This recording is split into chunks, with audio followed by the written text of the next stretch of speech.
Hello and welcome to another FPL video here on AI Predicts. In this one we've got some early analysis ahead of Game Week 2 from Team Grok, Team ChatGPT and Team Gemini, so without further ado, let's get into it. Alright, so first things first, obviously we do have a game still to play tonight, which is Chelsea versus Fulham, so a lot of teams will be having João Pedro. You've probably got some Cole Palmers in there, potentially some other players, but yeah, those are the two most popular, so we're going to have to sort of take that into account, but I just wanted to get some early as possible analysis on the other 9 games that have been played already. So what we're seeing on screen right now is Grok, Team Grok's current score, which is pretty poor, to be honest. It does still have Cole Palmer to play, but you know, not the most reliable player as of late. So you can see Araya got a 6-pointer for the clean sheet. The defensive line got a combined score of 2 points. Ezri Konsa obviously moving to Arsenal, not being available, it was slightly unforeseen, so we can forgive it for that. Pedro Porro was injured in the end. It didn't sort of flag, it didn't flag him up as injured until sort of a few days out, I'm pretty sure. And then Jeremy Frimpong and Virgil van Dijk, very disappointing in their 2-2 draw against Newcastle. Frimpong actually finished on 0 because he conceded 2 goals and got a yellow card. So that is a shame. The only sort of silver lining for this one, for this back line, is that if Konsa did play for Aston Villa still and would have been part of that 4-0 defeat, he'd probably have been on less than 0. So at least we've got that. What we do have, just to make the image a little bit better on the screen, to sort of a bit more sort of viewable on the screen, I've not included the bench in the screenshot. So what we are getting from the bench is a 2-pointer from Leif Davis for Ipswich, and the other 2 bench players are actually injured. So Konsa or Porro will be left in there with the 0-pointer, the blank, the 0 minutes, which is unfortunate to happen in Game Week 1, but there you go. Saka was a little bit of a saving grace of this team. I mean, he was the highest scorer on 9 points. Florian Wirtz, yeah, very disappointing, very disappointing. He's still sort of not hit the ground running at Liverpool. He's still not gained that much momentum in terms of his form. Erling Haaland, again, a captaincy shout for, I imagine, most. That didn't come off. He should have scored a goal. He was set up beautifully by Nico O'Reilly for just a sort of free header, and he decided to sort of go for a volley, like a late volley, which is weird. Maybe that's a bit of rust, or maybe a bit of tiredness, fatigue, potentially, I don't know. But normally he'd finish that and would be looking at a bit of a better score. But anyway, then you had Benjamin Šeško. He didn't start, but he did come on for a little bit, and I think he's just sort of becoming a bit fitter as sort of the days go by. So I think he'll start to feature a little bit more for Man United, especially after their honking result against Hull City, losing 2-0 there. Shocking. And then the final one, we've got Jorginho Rutter of Brighton, who did really well, obviously beating Aston Villa 4-0. He finished on 5 points there, so we've got a total of 29 points so far, with Palmer still to play. So I mean, I imagine that can go probably as high as about 40 points, which I imagine will be below the average by the time that game finishes. So just above my head right now is the prompt I used to kind of get the early thoughts from it and to see if it was potentially make any moves based on what's happened in Game Week 1. So if you can't read it very well, I've tried to make the screenshot as big as possible, or if you know you've rested your phone down and you're just listening rather than watching. It says, here is your current FPL team. So I've given it the current score, I've given it a screenshot of next week's fixtures, and then how much the players are currently valued at. Here's your current FPL team with Chelsea versus Fulham still to play tomorrow. I've also included how the team is lining up for Game Week 2 and then how much all your players are worth. It looks like we have a few injuries, most prominent of all Pedro Porro, who is injured and also playing for a Spurs team who looked awful in Game Week 1. You have 1 free transfer. You can either use this or save it, in brackets, 5 max transfer stack. You also have bench boost, triple captain and free hit available to use. What will you do? Right, so here's a Grok's response. It says, use the free transfer on Pedro Porro to a better defender or midfielder with a good Game Week 2 fixture. So, I mean, we can't go for a midfielder. That would require 2 transfers, unless it's talking about taking a hit, which I don't think is a good idea. It says, keep the chips banked for now and set a solid 11 around the known assets. So, in a bit more detail, it says, current situation, Game Week 1 score, 29 points, below the 36 average. Chelsea vs Fulham still to play, we'll add a bit more. Injured flagged, Pedro Porro, lack of match fitness after late World Cup return, confirmed out of Game Week 1 and doubtful for Game Week 2. Baleba and Yates are also flagged on the bench. Okay, so the rest of this is just sort of like summarising kind of what the team looks like. So let's have a little bit more detail and explanation from Grok. So it says here, if Porro is confirmed fit closer to the deadline and Spurs look better, so The first half of that, I get, like, if he's looking fit, maybe he comes on and does okay. Like, Spurs surely can't carry on their form of last season, like, with all the new players they've signed and the new manager. Something's got to change. So maybe Porro could be like a decent asset, but I don't know. And then it says if Spurs look better, I mean, how would they look better before the game? We've only got that one game's worth of data. So yeah, there we go, as AI being a little bit dodgy. Bit of a questionable pick in the first place. You could probably look at and say that, but anyway. So it says the suggested starting 11. We've got Raya in goal, Van Dijk and Frimpong. It says Konsa, Aston Villa away, and then the new defender. So yeah, I mean, I guess it wants to keep Konsa. I don't know how quickly he'll integrate into Arsenal's starting 11, because Ben White played really well against Coventry, picking up an assist and obviously partaking in the clean sheet. So I do think Konsa was brought in to take some minutes off Ben White, especially with Timber being very, very injury prone. So I don't mind the fact that it's keeping Konsa. It's not named the new defender yet, so this is just early thoughts. It's just like we'll see what happens, I guess, right? Because you could always pick up potential injuries. If it says right now, oh, we'll bring in, for example, Gvardiol, and then Gvardiol gets injured in training, it's kind of useless to even say at this point. So the midfield stays the same, and obviously the front line stays the same. Bench the rest, still Davis, Baleba, Yates, and captain Haaland. And then it also says vice captain Saka or Palmer, which is, I thought maybe you'd give that to a Liverpool player potentially, but they had a very disappointing game week 1 in my opinion. So there we go. So Grok's also very kindly provided us with a little bit more sort of context behind why no chips. I think it's fairly obvious, but there has been a few bench boosters so far in game week 1. So we'll just quickly run through this. It says the bench is weak/injured, poor week to use it. So yeah, no bench boost. Triple captain, Haaland is good, but not a must triple captain this early, save for a bigger home double or easier fixture. So at least we know it's got good logic in terms of future planning. That's not a bad indicator there. And then free hit/wildcard, way too early. Only one real problem, Porro, and the squad is otherwise solid. Yeah, I mean, there's 2 other problems because we've got injuries, but okay. And then just as a summary, it says watch team news closely for Porro, Baleba, Yates, and any late fitness updates on your starters, especially after the Chelsea-Fulham game.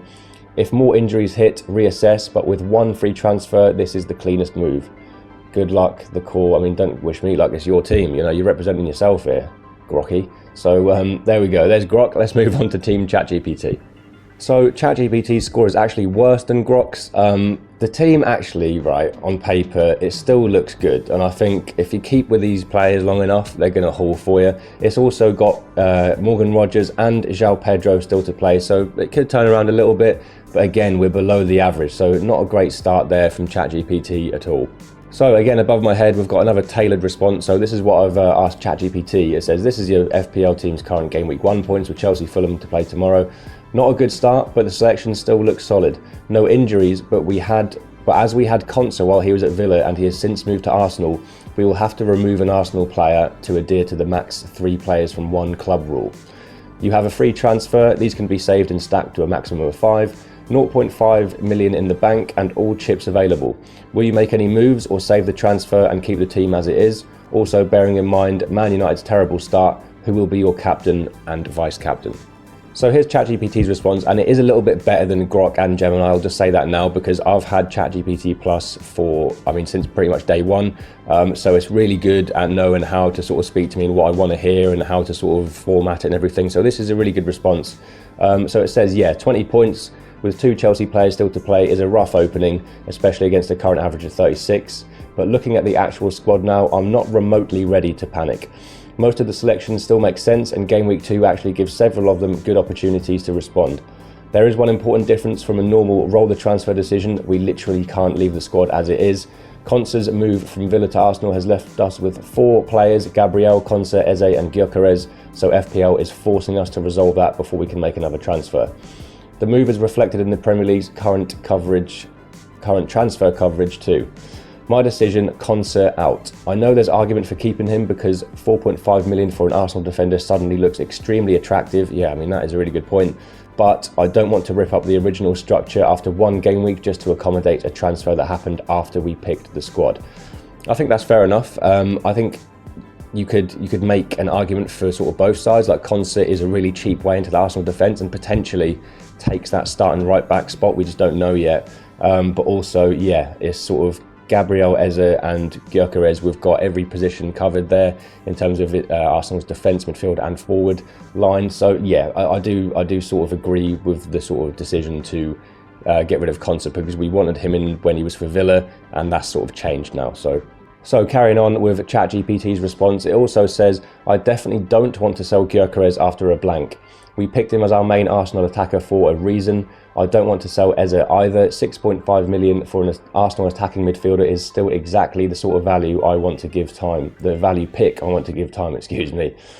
And Gabriel is the Arsenal defender I actually chose because I wanted him. Nailed when fit, clean sheet potential and a serious set piece threat. So that all checks out, right, as far as I'm concerned. So I'm taking the simple solution. Konsa goes for another 4.5 million or under defender. With 0.5 already in the bank, we don't need to compromise elsewhere. I'd use the free transfer rather than take a hit, and then ideally start banking transfers from game week 3. Absolutely no chip. Wildcarding because we've scored 20 points in game week 1 would be pure points chasing. And importantly, I'd wait until after Chelsea versus Fulham tomorrow before actually confirming anything. Rodgers and João Pedro haven't even played yet, so our game week 1 picture isn't complete. Now this is very interesting. So what it says here is a captaincy. I'm changing it. This is where I am prepared to react. Bruno Fernandes no longer captain. Okay, so you could say that's a bit of a knee-jerk reaction, but let's hear the rationale for it. That isn't me giving up on Bruno. His underlying importance to United is enormous. He led the league for chances created last season and produced 27 league goal involvements. But captaincy isn't about whether I still think he's a good FPL asset. It's about who I trust the most this particular week.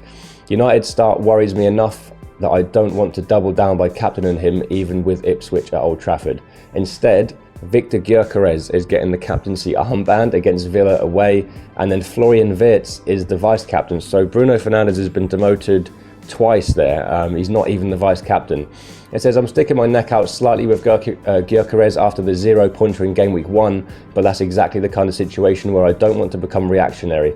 One blank hasn't changed while we bought him. Arsenal are the defending champions. He's their number 9, and I'd back the quality of that attack to produce chances at Villa. I think, yeah, especially with them losing 4-0 to Brighton on the opening day. It says Wirtz gets a vice captaincy because Forest at Anfield is probably the fixture I like most among our premium attackers. Liverpool have just opened their season with a 3-3 draw at Newcastle. Wasn't it a 2-2 draw? Unless I've gone mad and just forgot 2 other goals, but I'm sure it was a 2-2 draw. Either way. So there are clearly things to iron out under Iraola. I mean, yeah, that logic still sort of holds, even though I think it got the score wrong. But I'm very happy owning their 7.5 million attacking midfielder going into a home fixture. So the philosophy after game week 1 is pretty simple. Don't chase last week's points. I mean, yeah, to be fair, do you know what? I think that's maybe the captaincies are a little bit questionable. I'm not so confident on that, to be honest. I would still say go for Fernandes as a captain because they're at home. That's a lot different, like playing Hull, who are an unknown entity. Okay, they're just newly promoted, but they're unknown.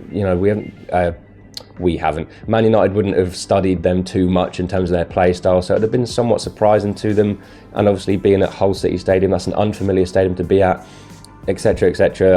I am making excuses a little bit, but I do think Man United are gonna sort of turn that around a little bit against Ipswich at Old Trafford.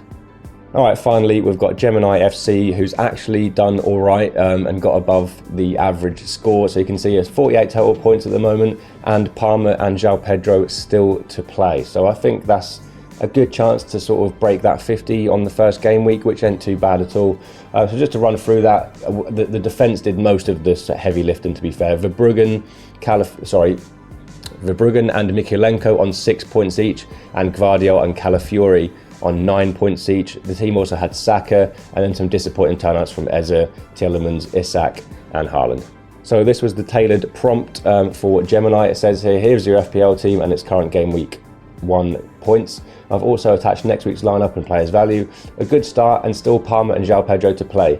You have 1 free transfer. These can be saved and stacked up to 5. I like to just put that in just in case, it's not always 100%. So I just want to kind of hold its hand through the prompt, so it does, it doesn't sort of mess me about, and I have to keep saying no this and correcting it here and there. So anyway, 0 in the bank and all chips available. Will you make any changes or roll the transfer? Also name your captain and vice captain for game week 2. So here's the response, and it says transfer strategy is to hold in brackets, roll the free transfer. Do not use the transfer with 0 in the bank and your only red flag being Ryan Yates sitting safely on your bench, replacing a third bench fodder player provides 0 value. Solid logic there. Bank for game week 3. Rolling the transfer gives you 2 free transfers next week, giving you the flexibility to restructure your starting 11 or move funds around once early season tactics, roles and form settle. And then it says game week 2 starting 11 and bench order. So starting lineup, we're going Verbruggen, Gvardiol, Calafiori, Mikalenko, Saka, Palmer, Eze, Tielemans, Haaland, Isak and João Pedro. So unchanged from game week 1. For the captaincies, we're sticking with Erling Haaland as the main captain, and the vice captain is being switched to Alexander Isak. It says here for Haaland, put the armband on Erling Haaland. Despite playing away, Haaland remains the highest floor player in FPL. Going differential this early carries unnecessary rank risk when the vast majority of active managers will stick with him as their main anchor. Yeah, I think that's true. I think this just makes sense to go for the one that makes the most sense this early in the season. A bit later on, you can get an idea of how teams are playing and how they're shaping up, and then you can make those kind of sort of bigger shouts, as it were. So, and then a quick rationale for why Isak is the vice captain. Assign Isak as your vice captain, playing at St James's Park against Nottingham Forest. I think that means St James's Park. I think that means Anfield, doesn't it? Nottingham Forest gives him the absolute highest upside on your roster as a secondary option if Haaland suffers a late setback. Okay, and there we have it. That is the end of the early analysis video. We'll do another one later in the week, which sort of confirms what transfers are going to be made or what changes and captaincies are chosen. So stay tuned for that and hit that subscribe button if you don't mind. And just to quickly say, if you watched up to this point, thank you very, very much. I really do appreciate that. That means a lot for a small channel like me. And while you're here, if you could just subscribe to the channel and like the video. Also, it's not too late, by the way, to join our AI Predicts FPL League. I'll put the code somewhere around me right now, and it'll also be in the description. So you will have missed one game week, but the average has been 36, so it's still time to get in there and actually win the league. And if you do, you'll win a free football shirt of your choice, courtesy of myself. But we're also going to do like the highest point scorer for every week. So all you got to do is score the highest points once a week, and I'll give you a shout out and call you a legend or whatever. So in any event, thank you very much for watching. Take it easy, and hopefully I'll see you in the next one.